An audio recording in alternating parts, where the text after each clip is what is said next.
आप देख रहे हैं हिंदी न्यूज चैनल खबर देश की भरोसा आपका सच हमारा। पश्चिम बंगाल से एक बड़ी खबर आ रही है।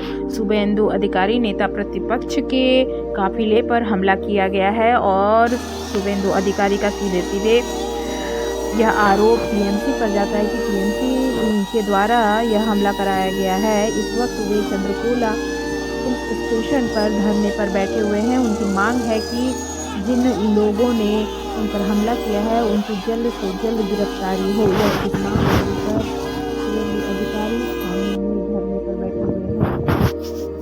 पुरुलियार पाড়াতে 20,000 মানুষের সভা করে এখান দিয়ে ফিরছি। আমি ফিরছি যেমন থাকে আমার সঙ্গে সিআরপিএফ এর গাড়ি সামনে পিছনে আছে, এমনকি আমি বুলেট প্রুফ গাড়িতে উঠিনি। আমি তো ভাবতেই পারিনি যে রাত্রিবেলা এরকম 10টা চ্যাংড়া তৃণমূলের আর সঙ্গে 10টা পুলিশ নিয়ে এসে এইভাবে করে ভাবাই যায়। আমি তো এফআইআর করে দিয়েছি।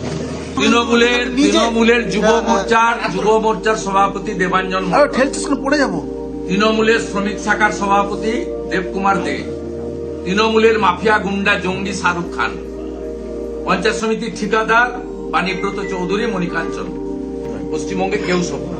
আগে আমরা জানতাম মা, দিদি, বোন, বেটিরা, কন্যারা সুরক্ষিত নয়। আজকে জানলাম নির্বাচিত বিধায়করাও সুরক্ষিত। এরা মুছে ফেলতে চায়, বিরোধী থাকবে না। তাতে যদি পুড়িয়ে মারতে হয় হবে। আপনার নেবার আগে একটু দপ করে চলে এদের টাইম হয়ে এসছে। নেতাই করে সিপিএম গেছিল, আজকে চন্দ্রকোনা রোডে যা করলো এই এলাকা পুরো ফাঁকা হয়ে গেল। জানুয়ারি 7 তারিখ 2011, আজকে জানুয়ারি 10 তারিখ।